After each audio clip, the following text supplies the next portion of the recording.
अच्छा नवीद कमर साहब, ये बताएं नवाज शरीफ साहब की डील की और ये वापसी वाली जो बाज़गश्त है, आप तक भी पहुंची है कि आप कहते हैं नहीं नवाज शरीफ मुकम्मल नजरियाती हैं, किसी किस्म की डील करके नहीं आ रहे, वाकई अपने केसेस को फेस करने आ रहे हैं? बिलावल साहब का भी यही मशवरा था।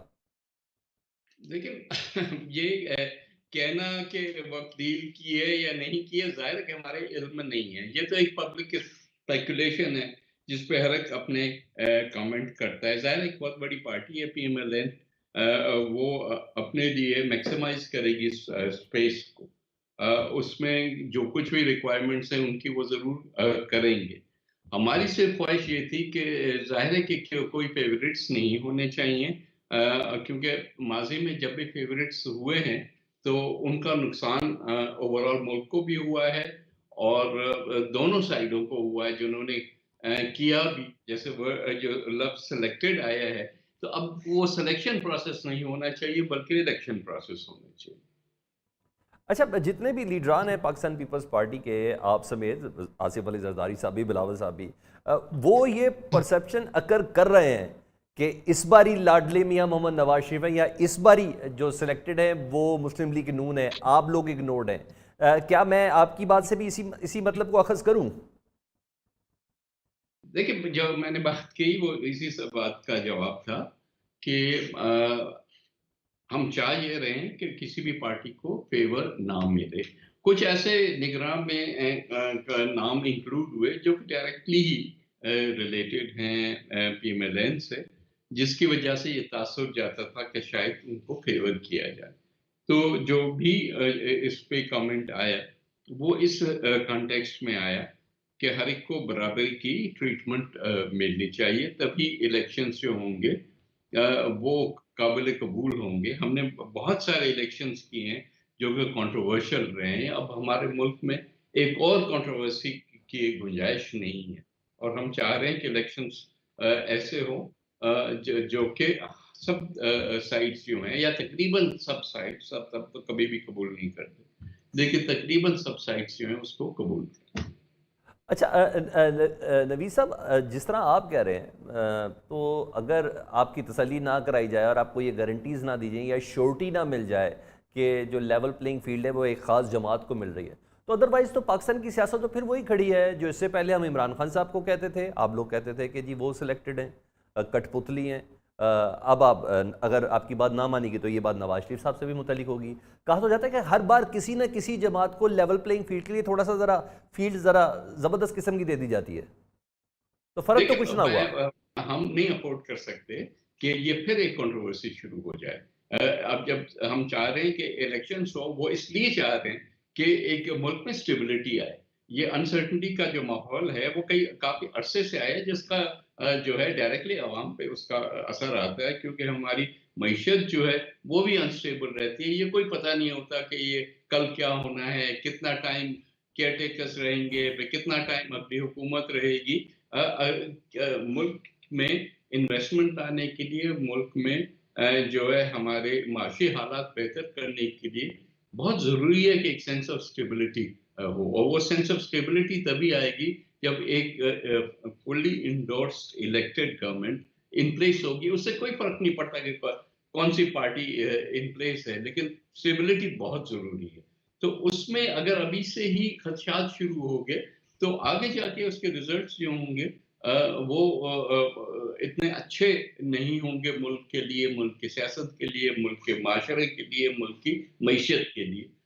तो अभी से ही ये इशू इसीलिए रेस किया जा रहा है ताकि वो करेक्शंस जो हैं वो कर ली जाएं, और ये खदशा न रहे और हर एक को अपने अपनी सलाहियत के मुताबिक, अपनी अपनी पॉपुलैरिटी के मुताबिक मैंडेट मिले और वो चले इसी ये सवाल सब। को मैं एक चौथे तरीके से आपके सामने पेश करता हूँ। हर बारी जवाब बिल्कुल डिफरेंट दे रहे हैं और ज़बरदस्त हो गया। मुस्लिम लीग नून से जब मैं ये सवाल करता हूँ ना, तो वो कहते हैं कि जनाब पंजाब का जो वज़ीर आला मोहसिन नकवी है वो तो बरखुरदार है जरदारी साहब का, और जरदारी साहब के कहने पर उनको रखा गया। सिंध के वज़ीर आला वो भी पीपल्स पार्टी के कहने पर निगरान वज़ीर आला रखे गए। तो लेवल प्लेइंग फील्ड किस लिए फिर नून लीग से क्यों मांगी जा रही है? सीधा सीधा इस्टेब्लिशमेंट का नाम क्यों नहीं लेते? देखें, जो दो नाम आपने दिए, दोनों के केसेस में ये खैर पहले केस में तो मोहसिन नकवी के उससे बैकग्राउंड से ही आप देख लें कि कहाँ कहाँ उनके कनेक्शंस हैं, तो वो ऐसे नाम ले लेना कि फलां से या फलां के बरखुदारी है, जानते हो सभी हैं, मैं भी जानता हूँ।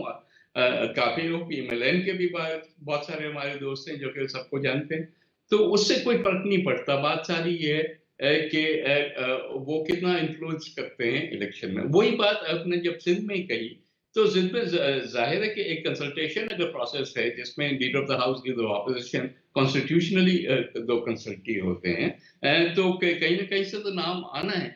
लेकिन नाम ऐसा है जिनकी अगर माज़ी देखा जाए कई दहाइयों से उनका सुप्रीम कोर्ट में, हाई कोर्ट्स में जो किरदार रहा है, वो नॉन कंट्रोवर्शियल रहा है। वो उन्होंने अपनी जान को भी खतरे में डाला, लेकिन इन चीज़ों से कॉम्प्रोमाइज़ नहीं किया।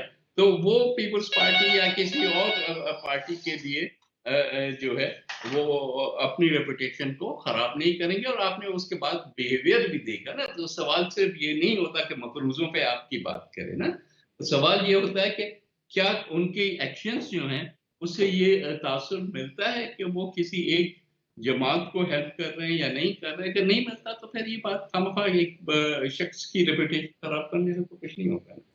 सर मैं तो खैर मैं अब सवाल से उस पर हट जाता हूँ। मैं तो ये दुबई मुलाकातों की बात करो, ये तो मीडिया की सारी खबरें, निगरान वज़ीर आला होने के बाद फिर लाहौर में 12 मोहसिन नकवी से आसिफ अली जरदारी साहब की मुलाकात, बिलावल हाउस में मुलाकातें, किसी और सियासी जमात से इस तरह खुलेआम उन्होंने मुलाकातें नहीं की।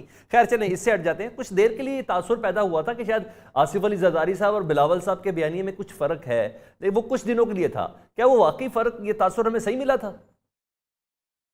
नहीं देखिए, ज़ाहिर है एक नौजवान लीडर है, एक मंझे हुए पुराने सियासतदान है, दोनों का अप्रोच तो डिफरेंट हो सकता है, लेकिन ऑब्जेक्टिव तो एक ही है ना। ऑब्जेक्टिव ये है कि जैसे मैंने कहा कि हर एक इस वक्त अब इलेक्शन मोड में जा रहा है, तो अपने पार्टी की पोजीशन के लिए और स्पेस लेने की मैक्सिमम कोशिश हर एक करता है। ज़ाहिर है बिलावल साहब अपने तरीके से वो करते हैं, ज़रदारी साहब अपने तरीके से करते हैं, लेकिन ऑब्जेक्टिव एक ही है। अच्छा नवीद कबीर साहब, आने वाले दिनों में ज़ाहिर बात है तमाम जमातें अपने बयानी के साथ आगे आएंगी। आपको क्या लगा, ज़ाहिर बात है नून लीग भी कोई बयानिया सेटल करने की कोशिश करी है, पीपल्स पार्टी भी इन आने वाले दिनों के अंदर कोई ना कोई बयानिया बना देगी। 16-17 महीने में ये तो तय है कि 13 जमातें कोई पाकिस्तान के लिए डिलीवर नहीं कर सकी। आवाम को जो थोड़ी बहुत उम्मीदें वो भी इस सिस्टम से बहुत ज़्यादा कहते हैं ख़त्म कर दी गई। आपको लगता है क्या वजह हुई ये 13 जमाती इत्तेहाद इतने बुरे तरीके से पिट गया?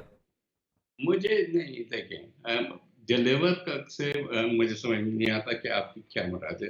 देखिए एक गवर्नमेंट जो कि 1 साल के लिए या सवा साल के लिए आती है, या फॉर दैट मैटर अब जो इस वक्त इंटरिम गवर्नमेंट है, वो उसकी डिलीवरी का जो मैकेनिज्म है वो मुख्तलिफ होता है, जो कि एक 5 साल के लिए पूरी मैंडेट के साथ हुकूमत है। उनके पास कोई इतना ना वक्त होता है, ना फ्रेंकली इतना कि वो इनिशिएटिव लेने का, क्योंकि कोई भी चीज़ लेने के लिए आप बिजली की कीमतें देख लें, ओवरऑल वर्ल्ड इन्फ्लेशन, कुछ चीज़ों में जहाँ-जहाँ पॉसिबल था शॉर्ट टर्म में डिलीवर करना, फॉर एग्जांपल फॉरेन पॉलिसी हमारी बिल्कुल पिट गई थी अनफॉर्चुनेटली इमरान खान साहब के दौर में, और खासकर आखिरी उनके पोर्शन में। लेकिन उसको बाउंस बैक कराया नए वज़ीर ख़ारिजा ने, और हमारी एक सक्सेसफुल पॉलिसी रही।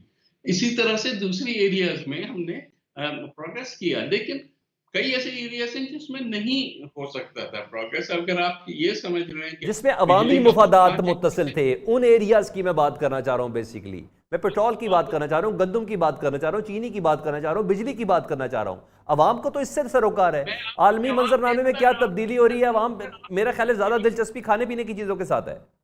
भाई मैं नहीं बोलता, आप ही बोल देना। मुझे लगता नहीं है कि आप इंटरेस्टेड हैं सवाल जवाब में। नहीं मैं सर, मैं आपका सुन रहा हूँ। जवाब देता था, आपने उसके बीच में इतने सारे सवाल कर दिए। मैंने आपका सवाल सुना ना, आपने मेरा जवाब सुना, तो मैं मैंने नहीं सुना सर। करते ये। आप भी जाके पूरी कमेंट्री दे दें अपनी, ऐसे नहीं किया करें ना।